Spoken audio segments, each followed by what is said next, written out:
ડીસા શહેરમાં અસામાજિક તત્વો સામે કાર્યવાહી કરવા ઉત્તર દક્ષિણ પોલીસ એક્શન મોડમાં ઠેર ઠેર કડક વાહન ચેકિંગ હાથ ધરાયું। ડીસા શહેરમાં અસામાજિક તત્વો સામે કાર્યવાહી કરવા ઉત્તર દક્ષિણ પોલીસ એક્શન મોડમાં ઠેર ઠેર કડક વાહન ચેકિંગ હાથ ધરાયું। ગુજરાતમાં અમદાવાદના વસ્ત્રાલ વિસ્તારમાં બનેલ ખૌફનાક ઘટના બાદ રાજ્ય પોલીસ કમિશનર વિકાસ સહાયે ગુજરાતમાં અસામાજિક તત્વો સામે કડક કાર્યવાહી હાથ ધરવામાં પોલીસને કડક સૂચનાઓ આપવામાં આવી છે। ત્યારે બનાસકાંઠા જિલ્લા પોલીસ વડા અક્ષરાજ મકવાણાની સૂચનાથી ખાખીની તાકાત શું છે જે બતાવવા માટે અસામાજિક તત્વોમાં ડર અને કાયદાનું ભાન કરાવવા સમગ્ર જિલ્લા સહિત ડીસા ડીવાયએસપી સીએલ સોલંકીની ઉપસ્થિતિમાં દક્ષિણ પોલીસ સ્ટેશનના પીઆઈ વીએમ ચૌધરી ને ઉત્તર પોલીસ સ્ટેશનના પીઆઈ એસટી ચૌધરી સહિત પોલીસ જવાનોએ રાત્રિના સમયે ડીસા શહેરમાં જનતાની સુરક્ષા માટે સરપ્રાઇઝ કડક ચેકિંગ હાથ ધરવામાં આવ્યું હતું।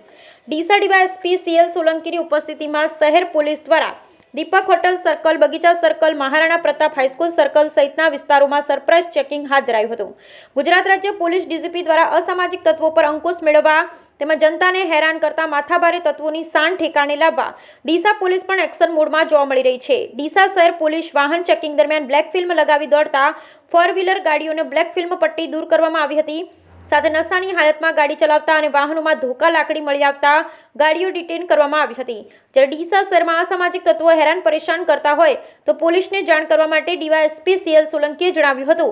સાથે જિલ્લા પોલીસ અધિક્ષક બનાસકાંઠાની સૂચના તેમજ ગુજરાત રાજ્ય ડીજીપીની સૂચના અંતર્ગત ડીસા શહેરમાં પણ અસામાજિક તત્વોની શાન ઠેકાણે લાવવા તેમજ જાહેર જનતામાં પોલીસ પ્રત્યે સન્માન જળવાઈ રહે એ હેતુથી કડક કાર્યવાહી હાથ ધરવામાં આવી રહી છે। બ્યુરો રિપોર્ટ ભરત ઠક્કર।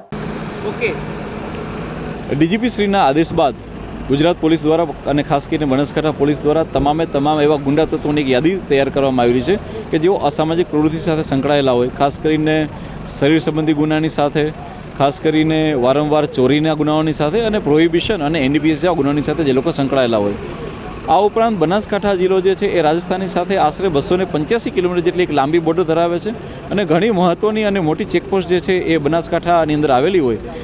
આ તમામ ચેકપોસ્ટો ઉપર પોલીસની સંખ્યાને વધારી અને ત્યાં જે છે એ વ્હીકલ ચેકિંગ હાથ ધરવામાં આવેલું છે।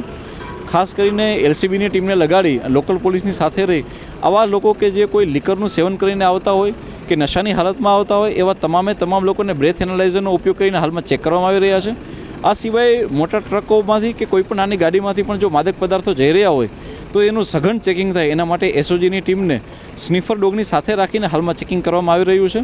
આ રીતે જોવામાં આવે તો તમામ ચેકપોસ્ટો ઉપર ખૂબ મોટી સંખ્યામાં પોલીસ અને જીઆરડીના માણસો દ્વારા એક મોટું હાલમાં ચેકિંગ ધરવામાં આવેલું છે, જેથી કરીને કોઈ પણ અસામાજિક તત્વ જે છે એ આપણી બોર્ડરમાંથી કોઈ પણ જગ્યાએથી એ નશીલા પદાર્થોને એ અંદર ના લઈ જવી શકે।